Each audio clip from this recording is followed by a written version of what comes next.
जय हिंद मेरे साथियों। आज का टॉपिक है गति एवं गति के नियम। बहुत ही इंपॉर्टेंट टॉपिक है। दुनिया भर के किसी भी एग्जाम में आप देखेंगे यहां से क्वेश्चन हर जगह मिल जाएगा आपको। जैसे बेहतरीन तरीके से और बेहतरीन तरीके से कवर करेंगे, कम शब्दों में बहुत ज्यादा कवर करने की कोशिश करेंगे। चलते हैं सीधे क्वेश्चनों की ओर, टॉपिक की ओर। क्या है गति? बात आती है गति क्या है?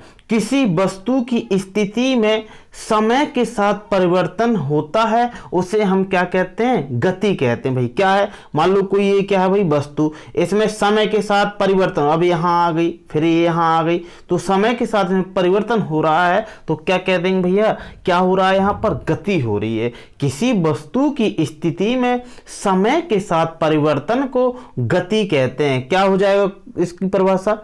किसी वस्तु की स्थिति में समय के साथ परिवर्तन को हम क्या कहते हैं भाई? गति कहते हैं। बहुत ही इंपॉर्टेंट है। सब लोग बढ़िया से हो गया। आगे चलते हैं, हमें पढ़ना क्या क्या है इसमें, तो हम पढ़ेंगे गति के नियम। ठीक है, गति के नियम। तो गति के नियम किसने दिए? न्यूटन ने दिए। कितने नियम है? 3 नियम है। अब आते गति के समीकरण। तो गति के समीकरण भी कितने हैं? 3। किसने दिए? गैलीलियो ने दिए। ठीक भाई। और गति के प्रकार पढ़ने हैं, जो मोस्ट इंपोर्टेंट 2 है, और भी प्रकार है, पढ़ लेंगे उनको भी। ठीक है, सरल आवर्त गति और प्रक्षेपण गति। चलते हैं नेक्स्ट। अब कुछ गति से संबंधित कुछ शब्दावली, जैसे दूरी। दूरी क्या होती है? तो कह देंगे वस्तु द्वारा तय किए गए पथ की कुल लंबाई को दूरी कहते हैं। क्या कहते हैं बेटा? वस्तु द्वारा तय किए गए पथ की लंबाई क्या कहलाती है भाई? दूरी कहलाती है। कोई भी वस्तु है, यहां से अगर यहां पहुंच गई तो इसने कितनी दूरी तय की, कितनी लंबाई, तो इस पथ की लंबाई को ही हम क्या कहते हैं? दूरी कहते हैं। समझ गए? तो क्या है भाई दूरी? क्या है दूरी? एक अदिश राशि, बहुत ज्यादा इंपॉर्टेंट है, क्योंकि दूरी आप कैसे ही चलो भैया, दिशा की जरूर, यहां से यहां से यहां से यहां से यहां फिर आ गए तो कहेंगे कुल दूरी कितनी, तो ये पूरी लंबाई दूरी हो जाएगी। ठीक है, इसलिए क्या कह देंगे? दूरी में दिशा की जरूरत नहीं है। तो दूरी क्या है? एक अदिश राशि है। यह ऋणात्मक और शून्य नहीं हो सकती। बहुत इंपॉर्टेंट है, दूरी ऋणात्मक और शून्य नहीं हो सकती।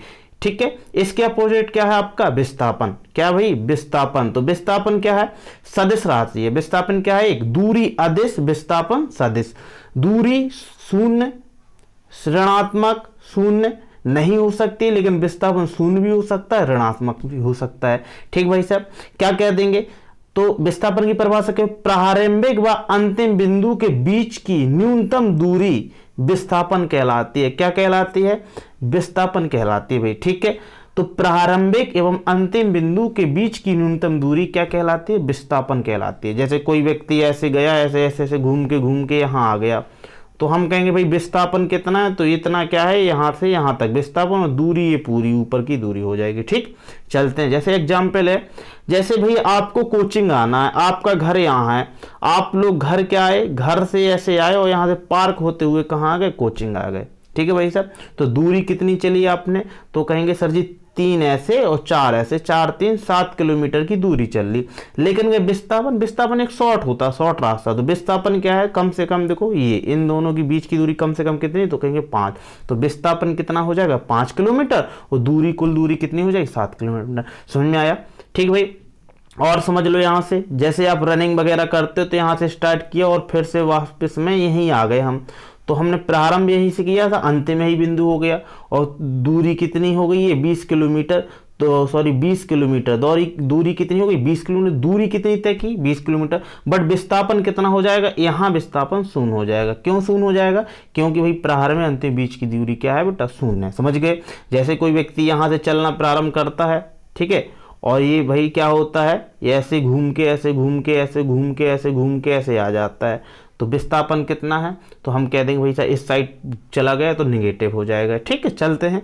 अब ये कुछ संबंध है बेटा, ये ग्रुप डी में पूछा गया था, रेलवे में, बहुत इंपॉर्टेंट है, कई जगह आया है कि दूरी हमेशा विस्थापन से बड़ी या बराबर होगी। दूरी हमेशा क्या होगी? विस्थापन से बड़ी या बराबर होगी। एक रिलेशन निकल आएगा, दूरी बटे विस्थापन ग्रेटर देन इक्वल क्या हो जाएगा? 1। ठीक भाई, इंपॉर्टेंट है, इसको याद रखना। रेलवे में 2-4 बार आ चुका है, इसलिए आने के ज्यादा चांस है। अब चाल क्या होती है भाई? चाल। तो चाल एकांक समय में तय की गई दूरी को हम चाल कहते हैं। एकांक समय में क्या भाई कह देंगे? एकांक समय में तय की गई दूरी को हम चाल कहते हैं, और एकांक समय में तय किए गए विस्थापन को वेग कहते हैं। समझ गए भाई? तो कह देंगे चाल बराबर क्या आ जाएगा? दूरी बटे समय। दूरी का मात्रक मीटर और समय का सेकंड, तो चाल का मात्रक मीटर प्रति सेकंड। वेग का क्या हो जाएगा, तो एकांक समय तय किए गए विस्थापन, तो ऊपर विस्थापन आ जाएगा, नीचे भी क्या आ जाएगा समय। तो वेग बराबर विस्थापन बटे समय। विस्थापन का मात्रक भी मीटर और समय का सेकंड। तो चाल और वेग का हमेशा मात्रक क्या होता है, समान होता है, मीटर प्रति सेकंड। यहां से एक रिलेशन कह देंगे सेम कि चाल हमेशा वेग के बड़ी या बराबर हो सकती बट कम नहीं हो सकती। चाल हमेशा वेग से बड़ी या बराबर हो सकती बट कम नहीं हो सकती है। नेक्स्ट अब आता है भाई त्वरण। त्वरण क्या होता है, त्वरण तो वेग में परिवर्तन की दर को हम क्या कहते हैं, त्वरण। ये वेग था, वेग परिवर्तन दर को हम क्या कहते हैं, त्वरण। त्वरण बराबर क्या होता है फॉर्मूला, वेग परिवर्तन बटे समय। इसका मात्रक क्या हो जाएगा, तो वेग का मात्रक क्या होता है, मीटर प्रति सेकंड, और 1 सेकंड और समय का हो जाएगा, तो इसलिए सेकंड सेकंड मिलकर क्या हो जाएगा, सेकंड स्क्वायर। ठीक है भाई, नहीं कर पाओगे तो मीटर प्रति सेकंड और समय का क्या है, सेकंड, तो सेकंड सेकंड मिलकर क्या हो गया, गुणा में घाते जुड़ती सेकंड स्क्वायर। ठीक है, तो त्वरण का मात्रक क्या होगा, मीटर प्रति सेकंड। याद कर लें भाई, बहुत इंपॉर्टेंट है ये चीज। ठीक है, अब जैसे वस्तु का प्रारंभ वेग u मान लूं, अंतिम वेग v मान लूं, तो यहां तक त्वरण बराबर क्या हो जाएगा, अंतिम वेग माइनस प्रारंभ वेग बटे समय। समय क्या हो जाएगा, t। ठीक है भाई साहब, क्या हो जाएगा, समय t। कोई दिक्कत हो तो बताओ, आगे चलते हैं। अब क्या होता है, एक क्वेश्चन पूछा भी गया, बहुत हाईलाइट। एक समान गति के लिए त्वरण क्या होता है, शून्य। अब भाई एक समान गति या वेग में परिवर्तन ही नहीं हो रहा, तो क्या कह देंगे भाई, यहाँ पर त्वरण क्या हो जाएगा, शून्य हो जाएगा। ए का मान क्या हो जाएगा, शून्य। अगर वेग बढ़ता है, सुनो यहाँ से बहुत इंपॉर्टेंट चीज, अगर वेग बढ़ता है तो त्वरण क्या होगा, धनात्मक होगा, और वेग घटता है तो ऋणात्मक होगा। मान लो भाई साहब क्या है, पहले वेग पर ज्यादा था फिर कम हो गया तो घट गया ना, तो यहां पर क्या हो जाएगा, ऋणात्मक होगा त्वरण। अगर पहले वेग क्या था, पहले वेग कम था और फिर बाद में वेग ज्यादा हो गया, तो यहां पर क्या होगा, त्वरण धनात्मक होगा। चलते हैं सीधे, अब नेक्स्ट क्या आ जाता है, नेक्स्ट हेडिंग आ जाएगी गति के समीकरण। ठीक भाई, शब्दावली हम खत्म कर चुके, देख चुके अच्छे से। अब चलते गति के समीकरण। गति के समीकरण क्या होता है, पढ़िए भाई इनको बेहतरीन तरीके से। तो गति के 3 समीकरण है। कितने समीकरण, 3। ठीक है, प्रथम समीकरण, द्वितीय समीकरण और तृतीय समीकरण। प्रथम, द्वितीय, तृतीय। पर अब हमें ये याद भी होना चाहिए क्योंकि इससे न्यूमेरिकल बहुत आते हैं। प्रथम समीकरण क्या होता है, b बराबर u plus a t. B बराबर क्या होती है, u प्लस ए टी। द्वितीय समीकरण s बराबर u t plus half a t square. s बराबर u t plus half a t square. गति का तृतीय समीकरण क्या हो जाएगा, बी स्क्वायर बराबर u square plus 2a। B square बराबर यू स्क्वायर प्लस 2as। ठीक है, अब u क्या है भाई, तो कहेंगे भैया u प्रारंभिक वेग है। बहुत इंपॉर्टेंट है, इसको जान लेना। u क्या होता है, प्रारंभिक वेग। v क्या होता है, अंतिम वेग। a क्या है भाई यहाँ, त्वरण। t क्या है, समय। s क्या है, तय की गई दूरी या विस्थापन। ठीक है, s क्या है, तय की गई दूरी या विस्थापन। अगर ऊर्ध्वाधर गति हो तब ये समीकरण क्या होता है, तो भाई कुछ नहीं होता है। a की जगह क्या बदल देंगे हम, g से डिनोट कर देंगे, गुरुत्वीय त्वरण लगा देंगे। ठीक है, और दूरी की जगह क्या लगा देंगे, हाइट h लगा देंगे। ठीक है, तो b बराबर u प्लस जी टी हो जाएगा, s की जगह h हो जाएगा, h बराबर u t plus half g t square. V square बराबर यू स्क्वायर प्लस 2a की जगह क्या हो जाएगा, g, और s की जगह h, 2gh। ठीक है, तो ऊर्ध्वाधर भाई याद नहीं करना, सिंपल सा है। और g का मान हमेशा क्या होता है, 9.8 मीटर प्रति सेकंड। गुरुत्वीय त्वरण g बराबर 9.8 मीटर प्रति सेकंड स्क्वायर। चलते हैं गति का पहला समीकरण। क्वेश्चन यहां से आया, गति का पहला समीकरण किन के बीच संबंध स्थापित करता है, वेग, समय और त्वरण। ऐसे बना के क्वेश्चन पूछ सकता है, किस किस के बीच, वेग, समय और त्वरण के बीच संबंध स्थापित करता है। क्वेश्चन यहां से न्यूमेरिकल कैसे बनते हैं, देखते हैं बेहतरीन तरीके से। एक बस की गति 5 सेकंड में 80 मीटर प्रति सेकंड से घटकर 60 मीटर प्रति सेकंड हो जाती है। बस का त्वरण कीजिए, त्वरण ज्ञात कीजिए। अब सुनो भैया, समय कितना दिया है इसमें, 5 सेकंड। टी बराबर कितना हो जाएगा आपका, टी बराबर कितना दे दिया, टी बराबर 5 सेकंड। ठीक है, और पहले वेग कितना था, प्रारंभिक, तो u बराबर कितना था, 80 मीटर प्रति सेकंड। अंतिम वेग b बराबर क्या, 60 मीटर प्रति सेकंड। और पहला समीकरण क्या होता है, b बराबर u प्लस ए टी। प्रारंभिक वेग वो b बराबर u प्लस ए टी। ठीक है, अंतिम वेग b बराबर कितना होगा, b का मान कितना है, 60, u का मान कितना, 80 प्लस a का मान हमें ज्ञात करना है, और t का मान कितना है, 5। ठीक है, कितना, 5 सेकंड। अब भाई क्या करेंगे, a 80 इस साइड क्या आएगा, पक्षांतर करेंगे तो साइड इस साइड माइनस में आएगा, तो 60 में से 80 में 60 जाएंगे तो माइनस के 20 हो जाएगा। a into 5। ठीक है, तो a बराबर कितना हो जाएगा 5, एक गुणा में इस साइड किस में आएगा भाग में 20/5, तो कितना हो जाएगा 5 का भाग 20 में दे देंगे तो कितना आएगा 5 के 20, अर्थात a बराबर 4 मीटर सेकंड स्क्वायर। मैंने बोला था भाई क्या जब हम वेग घटेगा तो त्वरण किस में होगा माइनस में, इसलिए ये क्या आया माइनस में आया। a बराबर क्या -4 मीटर प्रति सेकंड स्क्वायर। आगे चलते हैं, यदि एक कार आराम से शुरू करती, मतलब शुरुआत में बेटा इसकी चाल वेग कुछ नहीं था, शुरुआत में वेग क्या था 0, ठीक है, वेग क्या था 0। तो यदि एक कार आराम से शुरू होती है, ठीक है, आराम से क्या होती है शुरू होती है और 10 सेकंड में, ये वही समय हो गया, 10 सेकंड के लिए 5 मीटर प्रति सेकंड स्क्वायर की गति से चलती है, तो अंतिम वेग क्या होगा और उसके द्वारा चली गई दूरी भी ज्ञात करें। सुनो भैया, मीटर प्रति सेकंड स्क्वायर ये तो त्वरण का मात्रक होता है, ये त्वरण दिया है, ये समय दिया है, अंतिम वेग हमें b का मान ज्ञात करना है। तो वही पहला समीकरण, जो भी समीकरण आपको अच्छा लगे वो लगाओ। त्वरण क्या है, ये बराबर 5 मीटर सेकंड स्क्वायर, समय क्या है 10 सेकंड, ठीक है, v बराबर क्या होता है u + 80, b बराबर क्या होता है u, ठीक, b बराबर क्या होता है u + 80, b बराबर u + b बराबर हमें ज्ञात करना है अंतिम वेग। प्रारंभ वेग 0 होगा क्योंकि आराम से शुरुआत की तो पहले कुछ नहीं चल रही थी। a का मान कितना है 5, समय कितना है t 10 सेकंड, ठीक है, 0 का कोई मतलब नहीं, 10 पना कितना हो गया 50 मीटर सेकंड, क्या हो जाएगा मीटर प्रति सेकंड। अंतिम वेग कितना आ गया 50 मीटर सेकंड। अब हमें और क्या ज्ञात करना है, तय की गई दूरी। तो प्रारंभ में शुरू किया गया था तब प्रारंभ वेग तो 0 हो गया था u का मान, और इसके लिए गति का क्या है द्वितीय समीकरण s बराबर ut + ½ at स्क्वायर, s बराबर ut + ½ at स्क्वायर। तो s u का मान क्या रख देंगे 0, u का मान क्या रख देंगे भैया 0, ठीक है, और t का मान कितना है 10, t का मान कितना है 10, ठीक है, तो ये पूरा 0 कर देगा। हाफ a का मान 5, t का मान 10, ठीक है, तो ये क्या हो गया 0 प्लस ये, अब 10 को हम किससे काट देंगे भाई साहब, तो काट देंगे भाई कितने से, तो हम कह देंगे 5 से, 5 25 पंचे कितना हो जाएगा एक, सॉरी क्या हो गया, हाँ ठीक ठीक ठीक ठीक, तो क्या कह देंगे भैया ये आपका हाफ a का मान 5 हो जाएगा, t का मान 10 × 10, 2 से काट देंगे 2 पंचे 10, कितना हो जाएगा 5 × 5 × 10, 5 25 × 10 कितना हो जाएगा 250। समझ में आया भाई साहब, इसलिए क्या हो जाएगा इसका 250 मीटर। दूरी कितनी आ जाएगी 250 मीटर। नेक्स्ट आता है एक खिलाड़ी, अगला क्वेश्चन, एक खिलाड़ी 30 मीटर प्रति सेकंड की शुरुआती चाल से गेंद ऊपर की ओर फेंकता है, खिलाड़ी के हाथों में गेंद को वापस आने में कितना समय लगा। भाई साहब इस प्रकार फेंकता है गेंद ऊपर की ओर, समझ में आया। तो प्रारंभ में फेंका था, किस वेग से फेंका था, तो प्रारंभ वेग u बराबर 30 मीटर प्रति सेकंड। अंतिम में बेटा ये वापस फिर से हो गई, तो अंतिम में क्या होगा, इसका अंतिम वेग तो 0 होगा, तब तो ये वापस आई, नहीं तो चलती नहीं चली जाती। तो अंतिम वेग क्या हो जाएगा 0 हो जाएगा, प्रारंभ वेग क्या 30 मीटर प्रति सेकंड हो जाएगा। g का मान दिया है उसने, और क्या कर देंगे भाई, चूंकि आने पर जाने में लगा गया समय, ये हमें क्या करना है ज्ञात करना है टोटल। और b बराबर क्या होता है गति के समय u + 80, लेकिन हमें क्या करना है ऊपर की ओर गति है, तो हम क्या लगाएंगे b बराबर u + gt²। लेकिन g क्यों माइनस ले लिया, क्योंकि वेग घट रहा है तो हमने ऑलरेडी माइनस ले लिया, बाद में माइनस आता छोड़ देते कोई दिक्कत नहीं है। तो वेग क्या है घट रहा है, तो वहाँ त्वरण क्या होगा माइनस में होगा, तो माइनस रख दिया। तो b का मान हमें क्या होगा यहाँ पर अंतिम वेग 0, u बराबर 30 -10 × t, ठीक है, क्या कर देंगे भैया।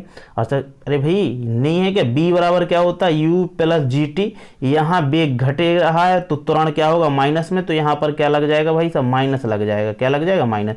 u का मान b बराबर 0 होगा क्योंकि अंतिम में 0, u बराबर कितना है 30, ये क्या माइनस g का मान वो बोल दिया कि 10 रखना है, और t हमें क्या करना है भैया ज्ञात करना है, ठीक है। तो इस साइड 10 क्या हो जाएगा 10t हो जाएगा, ठीक है, 10 हो जाएगा, इस साइड प्लस में लाएंगे तो 10t बराबर कितना हो जाएगा 30। अब t के साथ यहाँ गुणा में उस साइड भाग में जाएगा या 0 से 0 कट जाएगा, तो t बराबर कितना आ जाएगा 3 सेकंड। कितना समय लगा जाने में 30 सेकंड, लेकिन आने प्लस जाने में कह रहा है, तो इसका आंसर 6 होगा, ठीक है भाई साहब, 3 नहीं होगा, क्या होगा आंसर इसका 6 सही होगा, 6 सेकंड, 3 + 3 अर्थात क्या है 6 सेकंड। नेक्स्ट क्वेश्चन, किसी स्त्री लिफ्ट ऊपर से खुली हुई है, सुना भाई, कोई एक लिफ्ट है जो ऊपर से खुली हुई है, उसमें खड़ी हुई एक लड़की सफेद गेंद को ऊपर की ओर 50 मीटर प्रति सेकंड की चाल से फेंकती है, बताइए कि गेंद को वापस उसके हाथ में पहुंचने में कितना समय लगेगा। ठीक है, सेम क्वेश्चन ऊपर की तरह लगा लेना, b बराबर u + gt, b अंतिम 0 हो जाएगा, u 50 है +10 × t हो जाएगा, ये भाई सब 10t जाएगा एक साइड, क्या जाएगा 10t बराबर कितना हो जाएगा 50, 0 से 0 कट जाएगा, t बराबर कितना आएगा 5 सेकंड, आने प्लस जाने में कितना होगा 5 दूनी 10 सेकंड। ठीक भाई, कुछ वन लाइनर क्वेश्चन है, बहुत इंपॉर्टेंट है। किसी वस्तु को ऊपर की ओर फेंकने पर जब शीर्ष पर पहुंचती है तब क्या होता है, तो हम कहते हैं कि वेग शून्य होगा। क्या होगा भाई, वेग शून्य होगा, तुरंत 10 मीटर प्रति सेकंड स्क्वायर हो जाएगा। क्या हो जाएगा, तुरंत 10 मीटर प्रति सेकंड स्क्वायर हो जाएगा। नेक्स्ट क्वेश्चन क्या है, हवा में लोहे और लकड़ी की समान भार की गेंद गिराने पर दोनों साथ में गिरेंगी या नहीं, तो आप कहेंगे नहीं गिरेंगी। क्यों, क्योंकि बल्कि हवा की गेंद पहले गिरी, अगर निर्वात हो तो दोनों साथ गिरेंगे। ठीक भाई साहब, निर्वात में क्या करेगा, वेट भार क्या होगा, बराबर होगा। नेक्स्ट क्वेश्चन आता है, वस्तु जितने समय तक हवा में रहती है, वस्तु जितने समय तक हवा में रहती है उस समय को क्या कहते हैं, तो मुक्त समय कहते हैं। क्या कहते हैं भैया, मुक्त समय कहते हैं। नेक्स्ट क्वेश्चन, जब कोई वस्तु ऊपर से नीचे गिराई जाती है तो उसमें ऊर्जा अपरिवर्तित रहती है बट भार परिवर्तनशील रहता है। भार क्या रहता है, परिवर्तनशील। ये भी क्वेश्चन आ चुका है।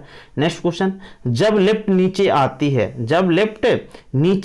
है तो लिफ्ट में स्थित पिंड का भार क्या होगा भाई साहब, घट जाएगा। स्वाभाविक सा, एज्यूम करो, सोचो जरा, हम ये नीचे की ओर आ रही है, यहाँ व्यक्ति है तो इसका पिंड का भार क्या हो जाएगा, व्यक्ति का भार घट जाता है। अगर नीचे से ऊपर की ओर जाए, यहाँ क्या हो जाएगा, नीचे से अगर ऊपर से नीचे आए तो घटेगा और नीचे से ऊपर जाए तो बढ़ेगा। ये सही कर लेना, नीचे से ऊपर जाए तो क्या हो जाएगा, पिंड का भार बढ़ जाता है। नेक्स्ट क्वेश्चन, यदि लिफ्ट की डोरी टूट जाती है तो वह मुक्त पिंड की भांति नीचे गिरती है। इस स्थिति में लिफ्ट में स्थित वस्तु का भार क्या होगा भाई, शून्य होगा। अचानक डोरी टूट जाए तो वस्तु का भार क्या हो जाएगा, शून्य हो जाएगा।